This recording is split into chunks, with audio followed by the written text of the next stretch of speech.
La Caisse des Jardins des Bois-Francs est fière de présenter l'émission Rencontre avec les gens d'affaires de Warwick. Pour répondre à vos besoins financiers, nous sommes la force financière régionale. Aujourd'hui, rencontre avec les gens d'affaires est du côté de Kingsley Falls au Bistrot Sans Frontières. Dernière émission de la saison. Vous allez découvrir un modèle totalement différent de gérer un restaurant. Bonne émission!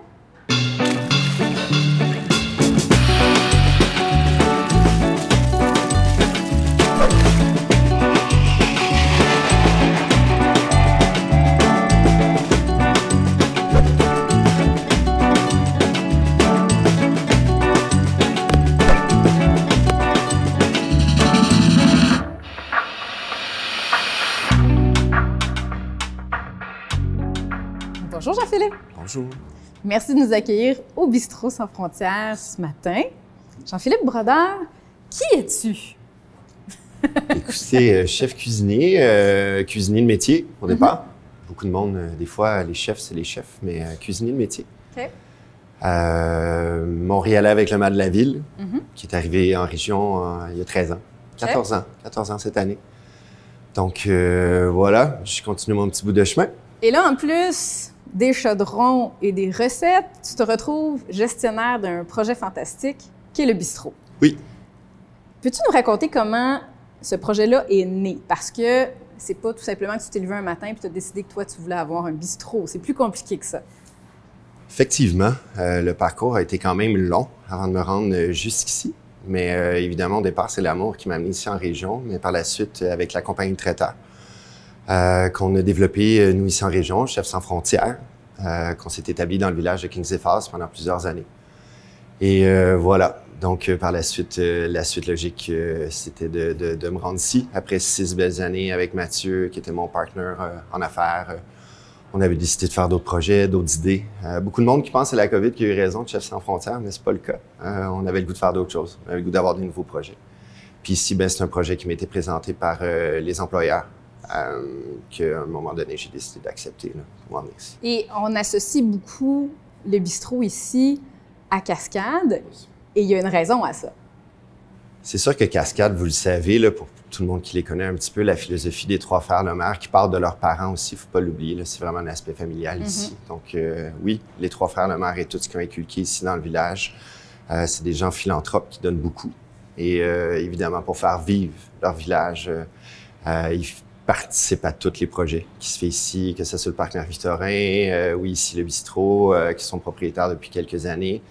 Mais évidemment, la force de cette entreprise-là, c'est l'entraide, le partage, l'écoute, être là justement pour les travailleurs, pour que les gens ici du village aient le goût de venir ici, qu'ils aient le goût de rester ici, avec tous ces petits services, l'épicerie, les petites choses comme ça. Donc, on a un magnifique village, mais ça part vraiment de la philosophie des Lemaire au départ, qui se poursuit maintenant avec les nouveaux gestionnaires en poste, que ce soit président, vice-président et toutes les autres vice-présidentes et présidents. Donc, l'idée était de garder une belle vitalité pour Kingsley Falls et d'aller chercher plein de petits plus, parce que c'est pas tout. Il y avait déjà un restaurant ici. Oui. C'était le Caserne 409, c'est Bistrot bien ça? Caserne 409, qui est un bistrot urbain. Ouais. Qui était déjà propriété de Cascade. Oui, ça? Avant que j'arrive, effectivement. Mais là, oui, eux voulaient revoir ça, revoir le concept. Oui. Bien, c'est ça. Des fois, des changements arrivent toujours avec une bad luck. On sait c'est quoi. Donc, ça a commencé effectivement avec, au départ, un dégât d'eau. OK. Qui nous a amené en début de COVID, quand on a fermé, à avoir, évidemment, inspecté un petit peu tout ça, voir ce qui se passait avec l'eau qui s'est infiltrée au niveau du toit, au niveau de la cuisine. Et c'est ce dégât d'eau-là qui nous a amené à ce qu'on vit là aujourd'hui. Parce qu'évidemment, quand on est arrivé pour reconstruire, on s'est vraiment posé la question, qu'est-ce qu'on fait? On fait-tu quelque chose de différent? Parce qu'ici, c'était très bien. Les gens appréciaient beaucoup. C'est un restaurant, comme je dis, ça faisait quand même 18 ans que la dame, Madame Larocque, Diane, de son prénom, qui était présente ici, qui a fait quand même un super beau succès. Donc, c'était de voir, tu sais, on avait quand même une formule gagnante. Oui. Mais je pense que là, on a une formule bonifiée. Donc, puis, toi, comme entrepreneur, comme gars de projet, quand tu te fais dire « Voici une page blanche, montre-nous un projet, fais que ce soit le fun, puis que, je présume, les budgets soient pas trop pires », ça fait quoi quand on reçoit Au début, c'était un peu irréel. Ouais. Je suis quelqu'un, de toute façon, qui est très mitaine, qui est très crayon de plomb, efface, règle. Fait que je me suis vraiment amusé là-dedans. Puis je vais vous avouer franchement que pour moi, ça a été super important, cette étape-là, parce qu'on se souviendra tous qu'au mois d'avril et au mois de mai 2020, quand tout ça nous a frappé plein de fois, il y avait énormément de peur, d'inquiétude, d'angoisse, de ci, de ça. Surtout pour un secteur comme la restauration. Oui, exact. Puis je me souviens, des fois, on parlait avec les gestionnaires, puis comme, non, faites-en pas, Jean-Philippe, ça va revenir, continuez à planifier, tu sais. Mais à partir d'une page blanche, c'est vraiment un rêve, là, on s'entend. Je pense que tout entrepreneur ou chef cuisinier aurait aimé avoir la chance de faire ce que j'ai pu faire ici avec des gens qui me faisaient confiance. Étant donné que c'était quand même des amis, des clients. Faut pas oublier que toutes ces belles personnes-là, je les ai servis pendant quelques années. Donc, tu sais, ce côté-là de mes preuves était faite. Donc, je partais quand même sur une assise qui était bien. Puis, je savais un petit peu l'idéologie que j'avais, ce que je voulais faire, ce que je voulais apporter comme type de service. Puis, le but dans la restauration, maintenant, c'est plus juste de servir de la nourriture avec un bon verre de vin, c'est de faire vivre une expérience aux clients. Et avec Chefs sans frontières, c'est ce qu'on a fait pendant 6 ans. C'était ça notre but, nous autres. On s'est jamais pris pour les meilleurs cuisiniers, les meilleurs serveurs. Le but, c'était d'offrir une authenticité puis une belle expérience culinaire, finalement. Donc, vous décidez de changer le concept. On arrache tout. Gros chantier de construction qui n'est même pas tout à fait terminé encore. Donc là, c'est en opération, ça va, ça roule, mais il y a encore des petits escabeaux par-ci, par-là qui passent. Une fois que c'est lancé, on trouve quoi? On associe le bistrot ici à quoi comme menu, comme produit? Ouais. C'est quoi votre signature? Ça aussi, ça a été quand même un changement dans les 2 dernières années. Tu sais, avant les restaurants, c'était une belle grande carte. 38 pages de déclinaison de tout et de rien. Tout était beau, les 8 viandes, les 8 poissons, les 6 pâtes, le végé, évidemment. Mais je pense que maintenant, c'est extrêmement difficile, l'approvisionnement de produits. On en a parlé beaucoup avec plusieurs amis chefs que j'ai aussi qui se sont trouvés dans des entreprises aussi qui fournissent des produits au restaurant. Puis à un moment donné, on s'est dit non, on enlève les menus, on enlève tout. Nous, ce qu'on fait ici, c'est de l'ardoise. Moi, on a un menu de base, c'est important, comptoir take-out, les sandwichs, les clubs, les poutres, on est quand même dans la mecque de la poutine. Donc oui, on fait quand même des trucs tartines, burgers. Le but, c'était d'avoir quelque chose, oui, de stable, de concis, de beau pour la rotation des produits aussi, qui est important. Mais pour ce qui est de la salle à manger, le but, c'était juste de faire avec ce qu'on a et de choisir, évidemment, des petits produits à gauche et à droite. Et après ça, on cuisine. L'ardoise peut changer des fois 2, 3, voire 4, 5 fois semaine, tout dépendant de l'achalandage. Le but, c'est quand on fait un nombre de portions, 12 à 15 de chaque plat. Un coup qu'il y en a plus, il y en a plus, puis c'est tout. Le lendemain, on fait d'autres choses. Puis je trouve que c'est la nouvelle façon de voir les choses. Et une fois qu'on a fait toute cette belle bouffe-là, qui vient la manger? Est-ce que vous êtes propriété de Cascade? Est-ce que c'est que des gens de Cascade qu'on trouve ici? Non. Puis ça, c'était vraiment important dans le mandat que les patrons m'ont donné au départ. D'enlever cette espèce d'aura-là que le bistrot avait avant, que les gens, des fois, ils se sentaient peut-être un petit peu moins à l'aise de venir ici. Évidemment, les gens de bureau sont présents. C'est sûr, le siège social de Cascade est à 10 secondes de marche de la porte d'entrée du bistrot. Donc oui, il y a toute cette classe à faire là, les clients, les fournisseurs de Cascade qui viennent, oui, mais le but, c'était de créer un endroit pour tout le monde. Et les fournisseurs, vous parlez beaucoup justement de mettre l'emphase sur les fournisseurs, de servir de la région, de l'achat local. Comment on le retrouve dans vos menus? Comment tu fais pour choisir justement ces fournisseurs-là? Le plus possible, bien évidemment. Tu sais, c'est ça en ayant 4 saisons au Québec. Tu sais, si tu te piques de penser, malgré qu'il y en a qui se sont lancés dans le défi d'être 100% local, puis je les respecte tellement, puis je trouve ça beau. Mais ici, c'est sûr, tu sais, on a 4 saisons, il faut quand même... Fait que c'est pas 100%, mais évidemment, tout ce que je peux aller chercher le plus possible, tout en étant à l'écoute, là. Tu sais, je pense qu'on a une des plus belles régions du Québec, là, on s'entend. Là. Puis en plus, on est au centre du Québec, là. Tu sais, des gens... Fait qu'on est proche de tout. Donc, le but, c'est d'avoir le plus de producteurs locaux possible, dans la mesure du possible aussi. Il ne faut pas oublier aussi que souvent, nos artisans locaux, quand tu leur arrives, tu te dis, je vais t'acheter 30 carrés d'agneau, il va te regarder, il va dire, non, ça marche pas, là, c'est parce que j'ai tué 5 agneaux la semaine passée. Là, donc, il m'en reste juste 22. Tu sais, je peux comme pas... Fait qu'il y a ça aussi qu'il faut faire attention en restauration. Voilà aussi une raison de plus pour faire de l'ardoise, tu sais. Avoir du carré d'agneau, exemple, d'un producteur qui fait une micro-production...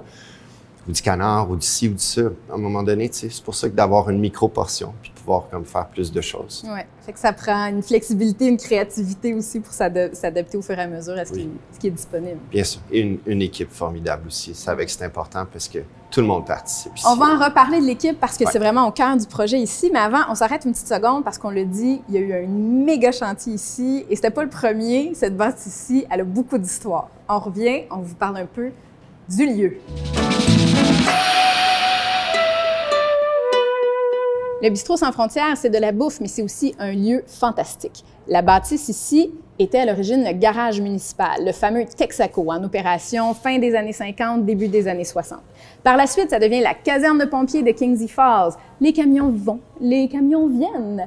Par la suite, on convertit en restaurant, mais on garde le concept, ça s'appelle Caserne 409, en hommage aux pompiers. C'est en 2018 que Cascade rachète, continue l'exploitation du restaurant, et en 2021, ben ça y est, on fait peau neuve et ça devient le Bistrot Sans Frontières que nous avons aujourd'hui.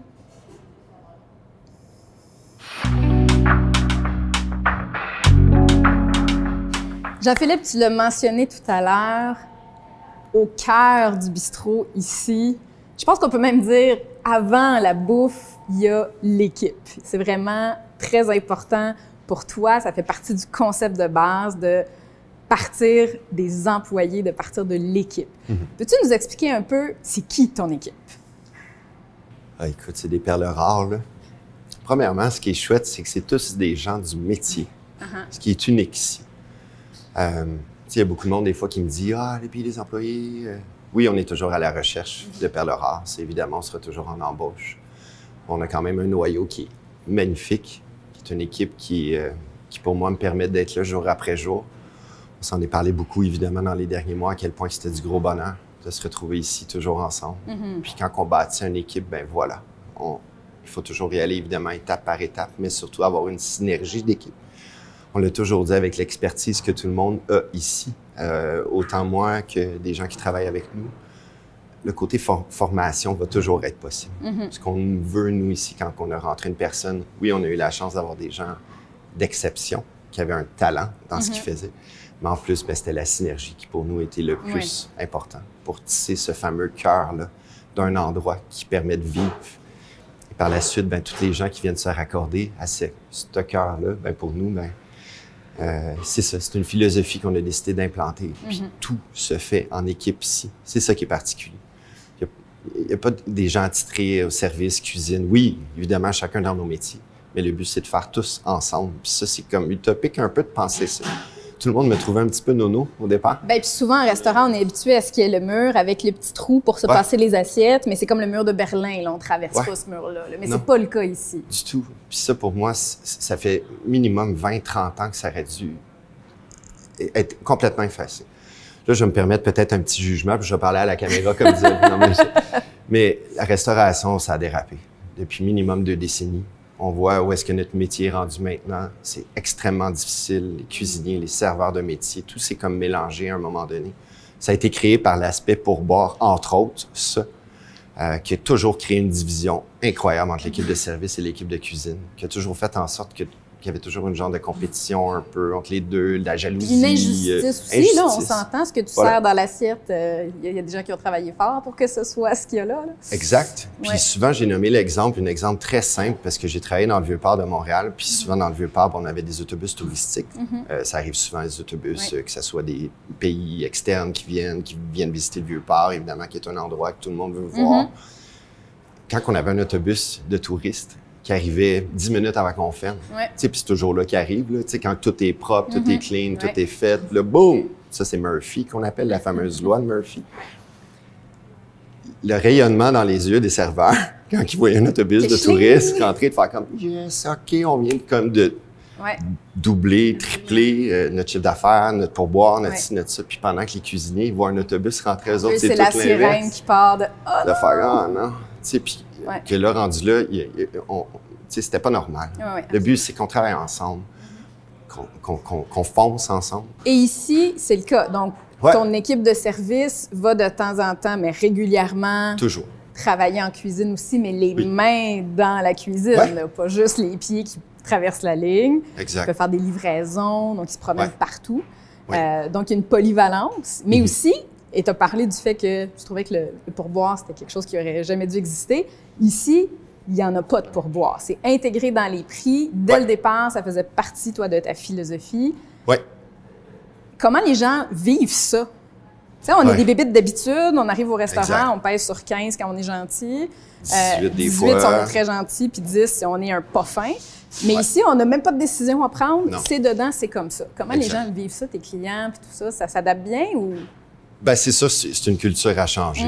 Puis il y a du pour, il y a du contre. Il y a des gens, évidemment, qui sont pas habitués à ça, puis qui se sentent plus en contrôle de remercier certaines personnes à qui qu'ils voulaient d'eux-mêmes.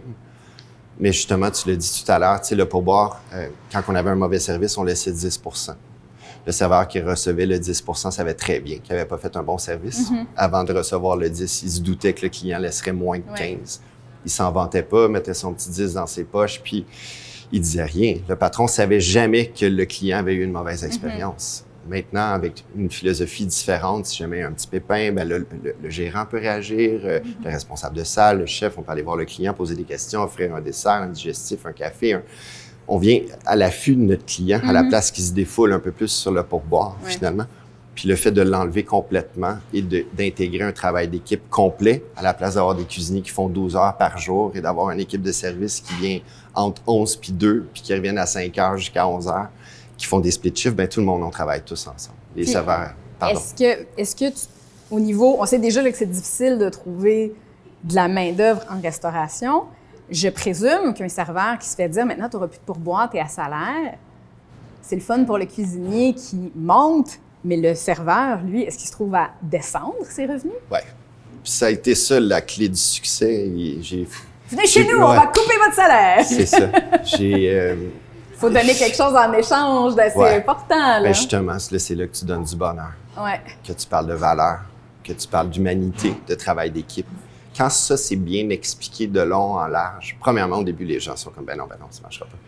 Mais quand les gens vivent l'expérience, puis qu'ils vivent la cuisine aussi, il ne faut pas l'oublier, c'est là aussi que ces gens-là aient la chance de vivre un peu ce que les cuisiniers vivent au quotidien, qui comprennent tout l'aspect aussi de travail d'équipe qui est essentiel. Mais oui, ça n'a pas été facile. Fait à tous ceux qui disent que en affaires puis en gestion, le nerf de la guerre, c'est les chiffres puis les sous. Je veux dire, vous êtes la preuve vivante qu'il y a plein d'autres éléments autour qui peuvent être bonifiés et qui valent encore plus que ces sous-là. Exactement. Un autre élément ici que beaucoup de gens doivent questionner, c'est votre choix d'heure d'ouverture et d'horaire. Parce que vous n'êtes pas un restaurant qui fait tous les soupers, tous les dîners. Rappelle-nous, matin et midi. Lundi au vendredi midi, donc, et jeudi soir uniquement. Juste le jeudi soir. On est fermé les samedis, les dimanches, et on est fermé tous les autres soirs. Mais qui sait? Ça, c'est un horaire qu'on a parti de base. Évidemment, je l'ai toujours dit, être dans les bonnes années de la restauration, surtout avec le métier que je faisais aussi avant. Moi, j'aurais aimé révolutionner le monde alimentaire au centre du Québec. Traiteur de toutes les sortes. Ça viendra. Non, je pense qu'avec les 42 ans, à un moment donné, non, on est bien aussi dans cette qualité de vie-là, puis il ne faut pas l'oublier. Puis ces horaires-là, pour l'instant, autant que moi, je suis présent là-dedans, autant qu'on a tous, l'équipe qui est présente aussi là-dedans, c'est d'avoir une qualité de vie. Et ça, maintenant, dans notre milieu, pour être à ma 26e année, là, des soirs, des week-ends, j'en ai fait. Me coucher à 5 heures le matin, dimanche, puis à un moment donné... il faut penser à ça. Et comme par hasard, on dirait que tout ça, c'est une suite logique. Quand je disais qu'on est tous des gens du métier, tout le monde se sont aperçus que la qualité de vie était de loin maintenant rendue, où est-ce qu'on est rendu dans nos métiers, dans nos carrières, importante que de faire des sous. Le but, c'est juste d'être bien, d'être heureux, rentrer avec le sourire, sortir avec le sourire, avoir une complicité, connaître nos clients. Donc, je présume que c'est à ce moment-là aussi où d'avoir des partenaires financiers dans le projet qui croient à ces valeurs humaines-là, qui croient à ces valeurs communautaires-là sont essentielles. Parce que moi, si j'investis dans un restaurant qui me dit « moi, je ferai aucun souper ou presque », moi, quand je calcule mes sous à la fin du mois, il me semble qu'il y a comme un bout qui manque. Fait que ça doit vraiment être primordial qu'il y ait une entente sur cette philosophie-là dès le départ. Bien sûr, bien sûr. Puis, évidemment, c'est sûr que la demande, elle est là. On la vit au quotidien. Les gens aimeraient ça qu'on soit ouvert plus souvent, samedi soir, vendredi soir. Un pas à la fois. Un pas à la fois. Jean-Philippe, on arrête une petite minute, justement parce que tu l'as dit, tu as des idées de fou, tu as des idées fantastiques, mais on va voir comment c'est vécu par quelqu'un à qui tu viens dire « embarques-tu dans mes idées de fou ».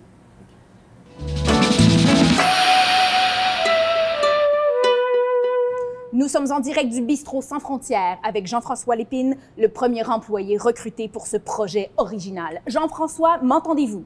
Oui, je te reçois 5 sur 5, Suzanne. Jean-François, racontez-nous, quel a été votre premier contact avec le Bistrot Sans Frontières? Écoute, quand je suis arrivé ici, c'était un peu une zone de guerre.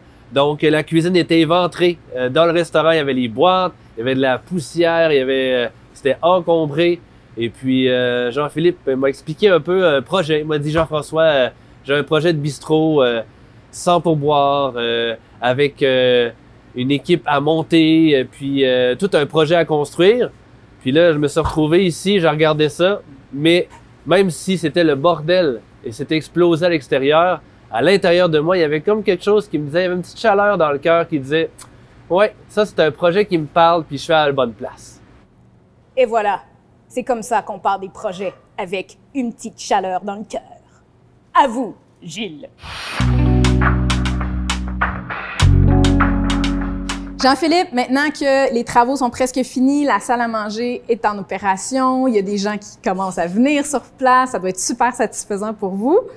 Mais là, les prochaines étapes, c'est quoi pour les prochains mois, les prochaines années? De quoi rêves-tu pour le bistrot?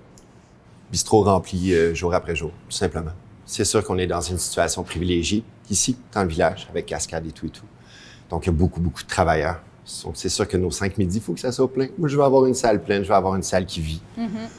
Par la suite, les projets vont venir. On a une belle saison estivale qui s'en vient devant nous. Ça, c'est chouette. On sait qu'on va avoir les touristes, ça, les vélos, les motos. Donc, le but, c'est que ça soit plein, qu'on vive, enfin, tout le monde vive, qu'on transmet un petit peu, évidemment, les valeurs qu'on a décidé d'inculquer ici, puis à travers toute cette belle équipe. Donc, mais que ça soit plein, c'est tout. Qu'on rayonne, qu'on vive. Et de tout ce cheminement-là où tu as eu ton casque de construction, ta casquette d'entrepreneur gestionnaire, ton couteau de chef, ça a été quoi ta plus grande leçon que tu as appris de tout ça? La patience. La patience. Justement, juste de... tu sais, c'est un métier qui va vite, ça va vite, ça va vite, ça va vite. Rendu là, dans un processus comme ça qui s'est fait sans être pessimiste, mais sans être trop optimiste. Parce que dans les premiers mois de la pandémie, on s'entend que, tu sais, on pensait que ça passerait.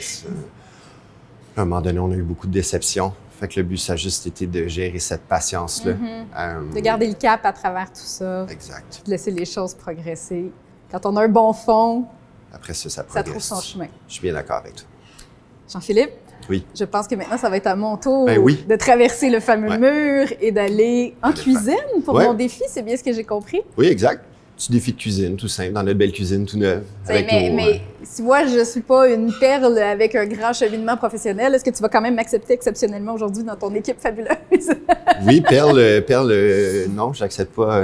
Je pense que oui, vous l'êtes à votre façon aussi. Mais, je vais être privilégiée de faire partie de cette super équipe pour quelques minutes. Je le souhaite. Écoute, c'est parti, on s'en va en cuisine pour le défi.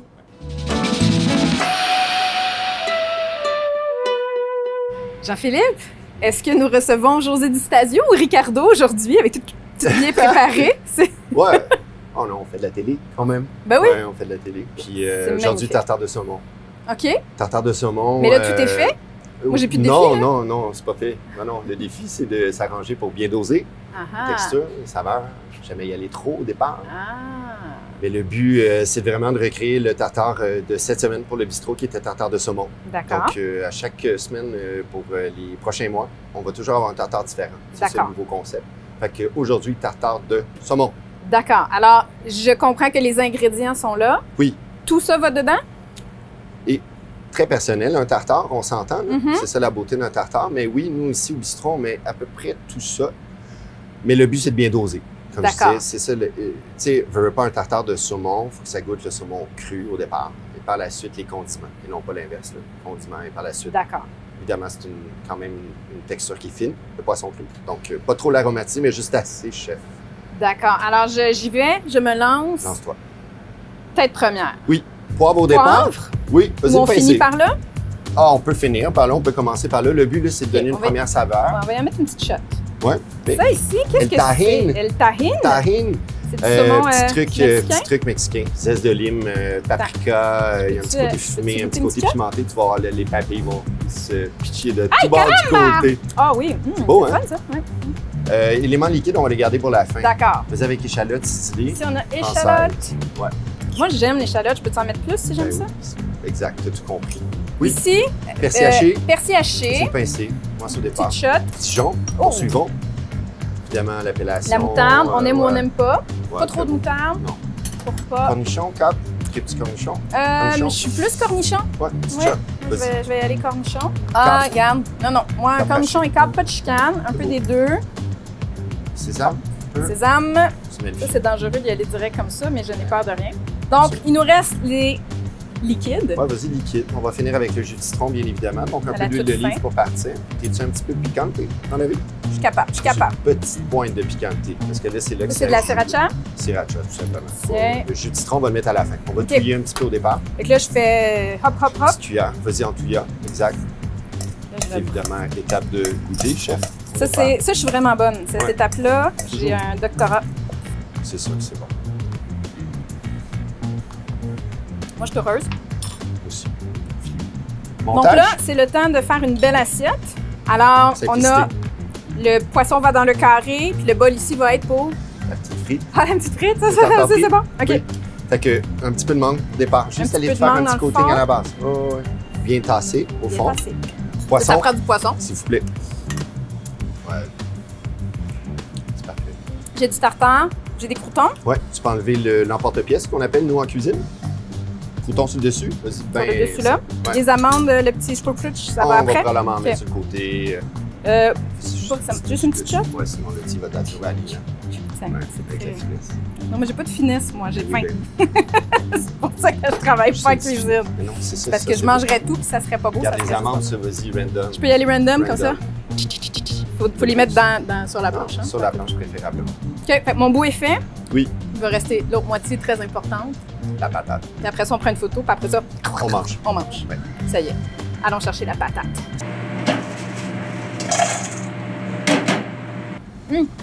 Chaud. Contrôle qualité toujours avant de le mettre dans le plat. Exact. Ah ouais. Oh! Vive les mains, j'en ai eu partout. J'adore ça. Super fait. Magnifique tartare fait de main de maître. Travail d'équipe à l'image du bistrot. Est-ce que j'ai réussi mon défi? sûr. Yes! Merci de nous avoir reçus, Jean-Philippe. Merci de nous avoir fait découvrir le bistrot et ses innombrables possibilités. À vous, on dit à la prochaine. C'est notre dernière émission cette saison. Merci d'avoir été avec nous. Si vous avez raté des épisodes, toujours disponibles sur le site de la TVCBF. Alors, n'hésitez pas à aller découvrir d'autres belles entreprises. Et on se dit à très bientôt!